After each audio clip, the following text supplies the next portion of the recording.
1. I work in a small boutique hotel with 59 rooms, and all of them are suites. We mainly host politicians and business travelers. Since we're independent, I don't have to deal with the entitled people who say, "I'm a super sparkly rock," and such.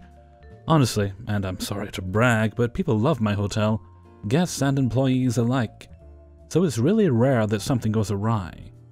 But I do have to deal with the occasional people who see these huge rooms and immediately think, "This would be great for a party." One such young gentleman stayed with us Friday night with 4 other people. I didn't think too much of it when I checked him and his group in, but again, our guests are really awesome more often than not, so whatever. They were in and out all night and obviously drunk, but we didn't get any complaints about them from the other guests. So live your life, dudes. Thanks for being quiet. But boy, oh boy, oh boy. When they checked out, their room was a complete disaster. They had completely unmade their beds and thrown the sheets all over the sitting room area. Gross. Did you sleep on just the mattress pad? There was water all over the floor in the entrance hallway, from God knows where, you get the idea. Weird, but nothing worth more than an exasperated sigh. Underneath all that mess was where the problem was. They had dismantled the pull-out sofa. Yes, dismantled. Somehow, for some reason, these guests unscrewed the legs to our sofa, unscrewed the bars to the pull-out bed, and put the queen-size mattress in the closet. That's not all. They took the screws. What? The TV in the bedroom was shattered as well. But honestly, it's really hard to get past the whole stealing screws thing to care a lot about that. The room reeked of weed too, but missing screws? My GM was obviously pissed. She told me to charge them $500 for the broken TV, out of commission sofa bed until we buy screws, and for the stench in the room. Well, Mr. Screw Stealer noticed within 2 minutes of me charging his card, and immediately called to ask why. I explained the state of the room, the missing screws, the shattered TV, and he only focused on the TV. He asked me which one was broken, and I mistakenly told him it was a living room TV. He replied with, "Well, we were watching that 5 minutes before checkout," just as my coworker corrected that it was actually the bedroom TV. When I told him that, suddenly he was watching that TV 5 minutes before checkout too. He called me a crook, that the TV was not worth $500. It's not. So I had to remind him of the stench and the dismantled pull-out sofa that we couldn't reassemble without the screws that he stole. Just why? He continues to deny that he did any of it and that it must have been the housekeeper. I happily informed him that actually if it had been the housekeeper, there was no reason she would blame someone else because our GM was very forgiving and understood that mistakes happen. My tone through this conversation was cheerful as hell because, truly, there's nothing better than having an okay from your boss to lecture a guest. I tell him that I was sorry. I'm not. I am not going to give him a refund. Ha! And I would be more than happy to send him the pictures we took of his room if he needed to see the proof we had. I sent an email. "Mr. Screw Stealer, I have attached the requested picture of the shattered television. If you have any concerns about legitimacy, we also have a video beginning at the front door. Thank you, Hotel." He called back multiple times tonight, but I've just been repeating, "I've given you all the information there is, you're not getting a refund," in a cheery voice until he gives up for an hour or so before he calls back. I think he's hoping the shift has changed or something. I suspect he'll do a chargeback on his card and we'll lose out on the money, since credit card companies never really care about proof when it comes to this kind of stuff. But, I honestly had a lot of fun talking to this weirdo and listened to him come up with a bunch of excuses for a TV he absolutely did not break at all, dodging all my questions about the sofa. Which is disappointing because I have so many questions. The biggest one being, why? 2. This happened almost a year ago, but nothing so insane has topped it since. This January, we had 2 large high school wrestling teams staying with us, as well as part of another that wasn't able to book their whole team in one hotel. The 2 main ones, we'll refer to them as Harves and Lints, Fake names, but close enough. Both want to use the conference room on the same night for a pizza party or whatever. Now, the head coaches of the team are brothers, and their wives individually took it upon themselves to book the conference room. The problem: Lintz got to go first. With them being in-laws and all, it was our understanding that they had come to an agreement that they would be sharing the room. That was what we were told. Come that night, the parents from the Lintz team are setting up their half of the room, and all is well. A little while, some Harv's parents come up to the desk, and are adamant that they are not sharing the room with the Lintz team. We tell them that we were informed that the room would be shared. If they did not like that arrangement, tough nubs. The only options are share, which was how it was supposed to be, or there would be no party. They would have been welcome to use the lodge and breakfast area, but remember that third team mentioned earlier? They'd already called dibs on it early a few days before. The Harvs had weeks to see if they could use that, but did not, so too bad and so sad. Not 30 minutes later, the Harvs come back saying they need somewhere to set up. And again we spout out the same arrangement: share the space or forget it. It's technically the Lintz team that had it to begin with, and was gracious enough to share. We relay this to our GM and sales director, and say we'll keep them updated if there was trouble. Needless to say, there was trouble. The Lintzes, fed up with the Harv's bullshit, start dragging tables and food into the lobby. We're immediately going WTF, but we aren't too surprised that someone would snap. We call our GM, knowing full well how big pains in the asses the Harvs are. He says fuck it, and he'll deal with the fallout later. Within 2 hours, there is roughly 150 people split between the lobby, the lodge, and the meeting room. There were no more check-ins at the time, and luckily no phone calls came through. It's still chaos, however. But the GM was looking for a reason not to have the Harvs back. More on that in a bit. In the meantime, many of the kids have slipped out to go to the pool. Closing time rolls around at 10, so my fellow co-worker heads over to kick them out. And in a surprising twist, they leave promptly and quietly. No fuss from them. They didn't even join their parents. They went up to their rooms and must have gone to bed. There were no noise complaints from any rooms. It was a blessing. By the time our weekend night auditor comes in at 11, the place is still madness, and she says to me, "What the actual fuck is going on?" Well, our boss said it was okay, so sorry, Andy. I'm dipping out from this shit show. The funny thing is, in the few days later before the teams checked out, parents from the Lintz team would occasionally come by the desk to apologize for the Harv team's behavior. Which, if other people are apologizing for you, you're an asshole. We did eventually get apologies from the Harvs, but for something else that they did. Which, it's time for that. On a night where they were able to use the lodge, a few of the Harvs' parents came down. They had a pack of beer and some food, but they were quiet, and at the time behaving a lot better than they previously had. That is, until about midnight. Around then, the guys decided to have a competition to see who could kick their way up a wall the furthest. They were running straight at the wall and using a chair as a launching pad.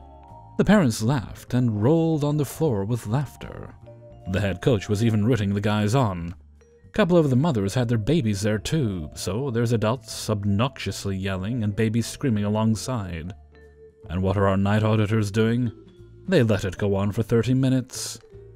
They didn't call our GM, didn't even talk to the parents. We watched the security footage and they came out only once, but didn't even look that way. When all was said and done, there were scuff marks all over the wall, and the head coach was there for all of it. Without surprise, it's been decided that we will not be hosting them anymore. What's funny too is that the parents that were causing trouble on both nights were very apologetic before checking out. Like they knew they screwed up and were covering their asses. Some even had the audacity to ask if they were able to book rooms for next year at the Harv's group rate. Yeah, right, sure. I better have you. 3. All hotels have their own peculiarities and quirks, and mine is no exception. The problem in ours is that even the ones that are justifiable are sometimes hard to explain.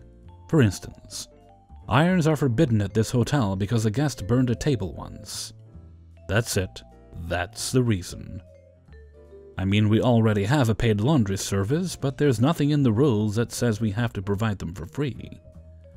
But given that we have a special rate for salesmen, and that we host lots of groups of people attending weddings, we are constantly turning down people who want to iron their suits and dresses. Another good one is the AC. Ours is an old building with a centralized system. The problem was that it was made in a way that only allows one kind of air, either hot or cold. Each room can turn it off or regulate its output. But if we are blowing hot air because it's the cold season and we have a warm spell, which happens very often, there is no way to cool down the room and vice versa. Boy, that is fun to explain. When this happens and a guest complains a lot, our solution is to give them a portable heater or fan, much to their bewilderment. But the one that causes more fights by a long mile is extra bedding and storage. You would think that is a more justifiable issue, given that we have just 3 stars, and there's only that much we can offer for the cost of the room. But it's the one people take more personally. As a rule, we only give 1 more pillow, 1 more blanket, and 3 more hangers per person. Which should be enough, and yet we constantly have people requesting at least double that amount. If not something ridiculous like 10 more hangers for their 4-day holiday. Still, if we are not particularly busy and the guest is nice enough, we might give them something extra within reason. There is one rule that we're not allowed to break or bend, though. No extra comforters. There is 1 per bed, and that's it. If you are a double bed and want to sleep separately, then we'll move you to a twin. What we cannot do is reconfigure a room at each guest's will. And yet that's exactly what I did last night. A colleague and I started the night shift at 11 p.m., and one of the pending tasks was to bring 2 extra blankets to a room, which I did right away. There was nobody there, so I left them on the bed. 3 hours later, the guest came to the front desk and she was fuming. She kept saying she needed an extra blanket, even though we had given them 2. And it took us a while to realize what she actually wanted was an extra comforter, so she could sleep in the same bed as her friend, but separately, and she was very insistent on this. She's not gay. I would like to point out she is a foreigner from a gay-hostile country, so it's not really surprising. We explained the comforter rule, which she did not take kindly. And I told her I would look for a solution. I decided to bring her an extra sheet and a thick bed cover, which is not allowed either, but we have plenty of spares. Which, together with the blankets she already had, would keep her perfectly warm. But that made her even more furious. What followed was one of the longest and more bizarre arguments I've had in my life, which included semantics, the differences between a blanket and a comforter, mathematics. She kept asking if I couldn't see they were 2 people. Even more gay-related awkwardness, the fact that she was married, although traveling with a girlfriend she wanted to share a bed with, seemed to be very important, and at some point even insinuations that her human rights were violated. Everything I said, even if it was an apology, made her even more angry, and no solution we offered was enough. Not even moving them to a more expensive twin room for free. She had an unquenchable fury, self-righteous and iron-willed, although not violent. She raised her voice but never shouted or did anything that would have justified kicking her out. After 30 minutes of verbal beating, it was beyond 2:30 at that point, and not getting anywhere, I couldn't take it anymore. I went to an empty twin room, took one of the comforters, and I put it in hers. Not before warning her that this was against all rules, and management would not let her keep it. That made her rant for almost 10 more minutes until she finally went to bed. When my manager came in the morning, she was, as expected, considerably pissed. Not only we broke one of the most sacred rules of the hotel, now we couldn't sell that twin room until the situation was fixed, right on a busy weekend. At this point, it's unclear what the consequences will be for my colleague and I, which I guess will depend on whether we have been able to find a quick solution or not, and what our raging guest told my manager this morning. Maybe nothing will happen, but I believe we will probably be admonished. Nevertheless, it has dawned on me how ridiculous this situation is. I had to take a verbal beating first and a scolding later, all because we don't have a spare comforter. And things like this happen constantly, putting us in situations where we have to either break a rule or engage in a fight with an unsatisfied customer, because we have little flexibility. Sure, there is a limit on what we can or should do, but there is no way we can meet everyone's expectations. But I don't think this take-it-or-leave-it attitude is good for business or our mental health. My colleague and I still have one more shift to go before my weekend off, and I'm really dreading it. If the room is still blocked when we arrive, we are screwed.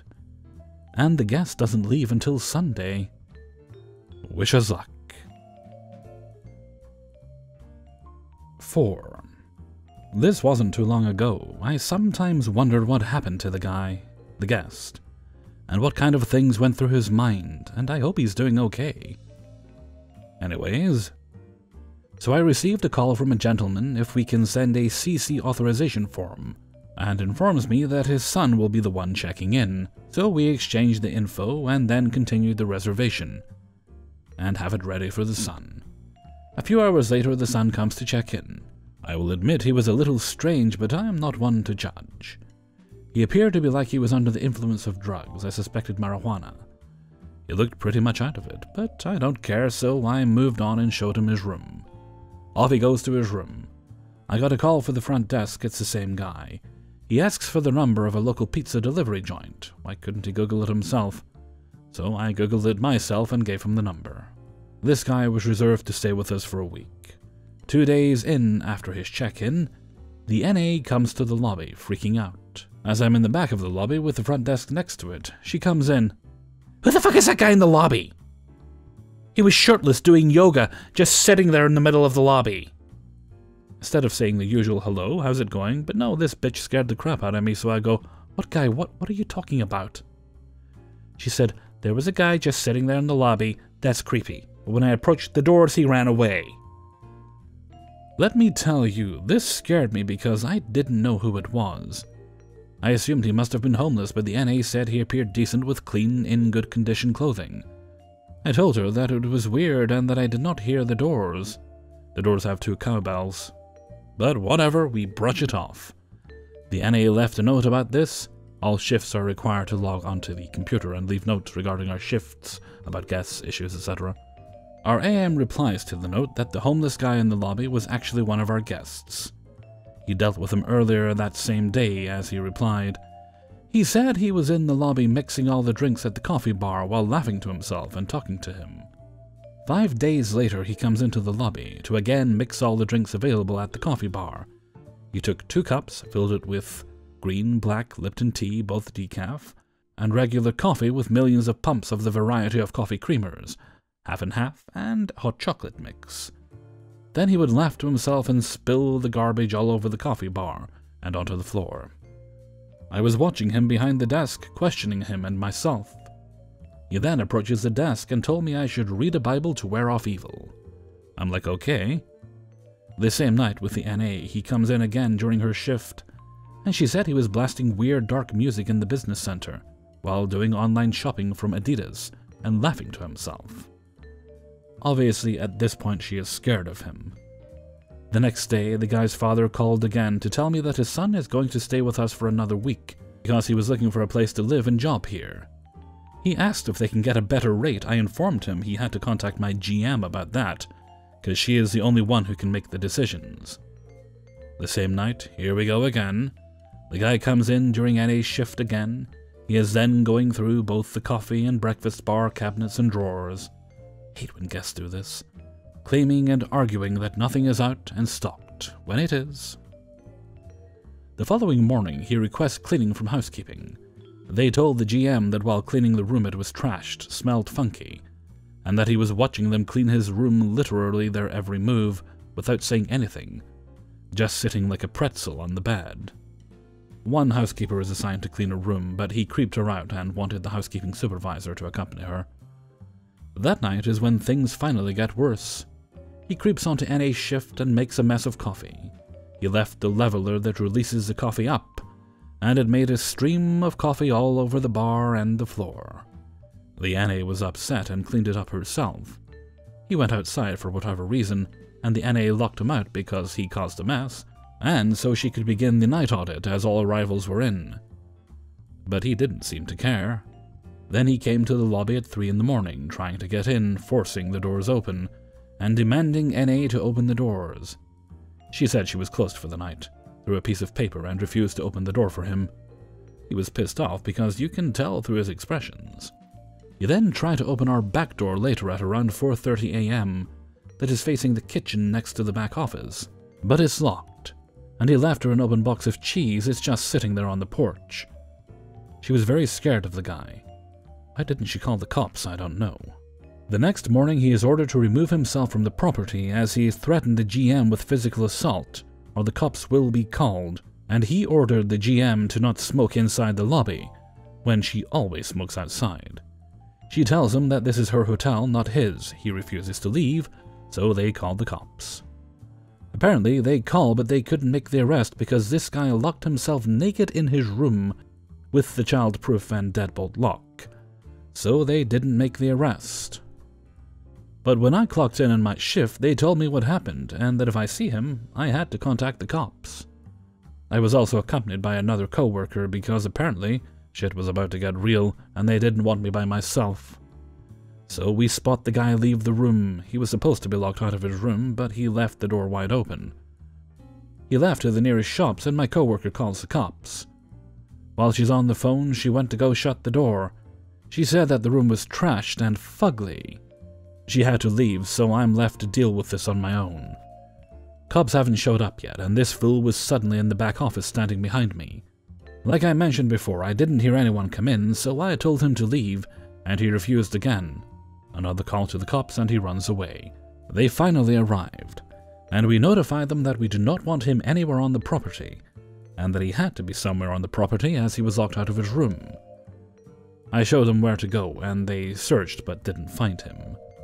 The maintenance guy came by to the front desk, freaking out, because he didn't know what was going on. Cops knocked on the laundry room until I told him. The cops leave and told me to call them back if I see the guy again. About 10 minutes later, after the cops left, the maintenance guy called me over the radio to tell me that the crazy guy broke into his room through the window, and he noticed because the lights were off. So now they were suddenly on. Both the window frame and the screen were broken into, with fingerprints of mud or dirt all over the window. I called the cops again, this time letting them know he broke into the room when he was permitted to leave the property earlier. They arrived, and I filled out a form, and then they went straight into his room. And they struggled to get the door open. They finally get the door open. The guy threatened to kick them out.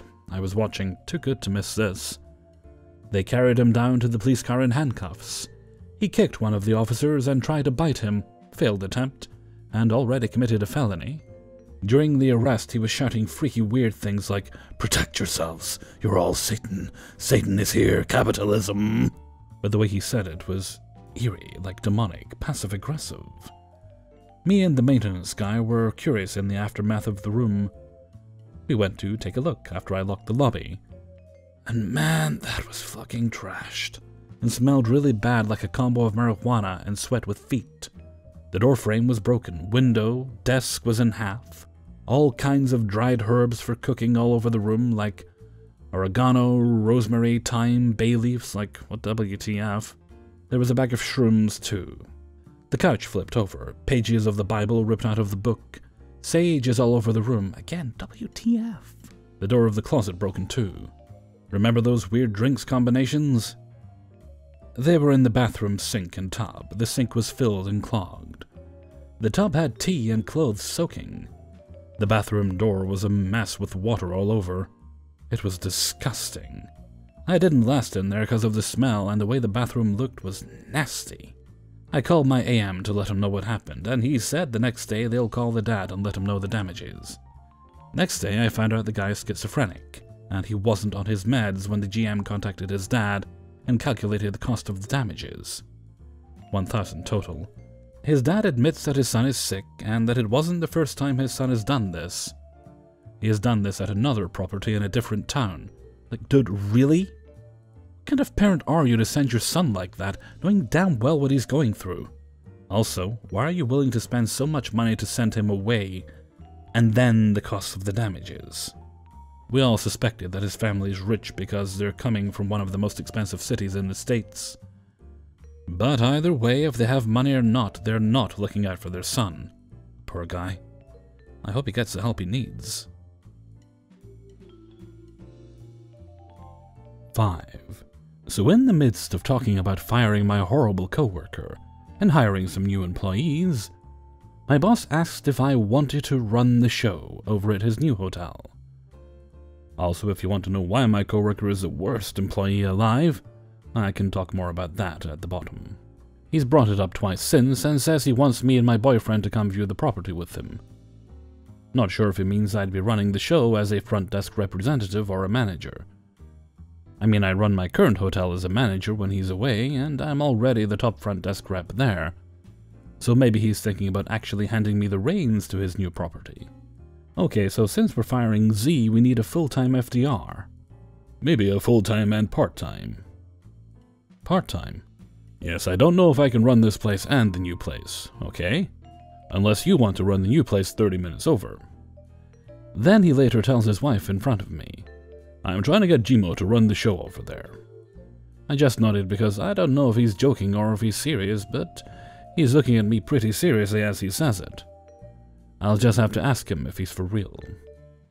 I make $12 an hour now, so if it's a manager position, what should my expected salary be? I expect his official offer to come soon since the hotel will be in his possession in December. I'm nervous about possibly stepping up, but I think I could do a great job. Also, since this requires a tale, here is one fun story about my coworker being the worst. We had recently hired her, and I had trained her for a few days. I asked if she could train that weekend too, and she told me no because she had to finish the last few shifts at her old job. Okay, that's perfectly understandable. So I just told her we'd pick up her training next week. When she tells me she hasn't been in our town long but wanted to know if there was a place she could vacation in for 2 days, since we usually get 2 days off a week, I told her about a common town maybe a 2 or 3 hour drive from our town. That would probably be the closest place you could go and make it back to work for your next shift. Oh, okay. Thanks for the info. Well, I tell her good luck on the last few shifts at work, and we both leave for the day. I'm off for 2 days after that, and when I come back my boss is sitting in my office. I ask him about his weekend and he says it was fun. Everyone has a good time. We did, and then he tells me what he did. That's good. Yeah, guess who we saw while we were down there? Who? Z. What? She told me she had to work at her old job. She was definitely there. One of her friends came up and said hello to me, but she didn't say anything. So I just started laughing and telling my boss that I was the one who gave her the idea, since I told her about the place. Thinking she was going to go on a later date, but no. Only here a week, and she had told her first lie. The lying continues from there, folks, but that's for another post. Hey everybody, Hellfreezer here, and thank you very much for listening to Coahw, number 30. And thank you very much to everybody who allowed me to use their stories in this video. Is that only number 30? Well, I suppose I did stop doing them for a little while I worked things out. Oh, well, number 30 then, okay. No, let me think. Talking about... where are we here? This I'm planning to put up on Tuesday the 17th. What I'm hoping to do, I'm not promising it, I'm hoping to be able to, on Christmas Day, do kind of uplifting stories. I got 3. I need 2 more. So, I don't usually make specific requests regarding stories, but I am now. So, if you have like an uplifting, heartwarming kind of story, something you've experienced and you'd like me to add it to the video, please do send it in. I just need 2 more, really. But if I get more, then I'll do more. Okay, and with that, I'm going to head off for now. So until next time, thank you very much for listening, and take very good care of yourselves.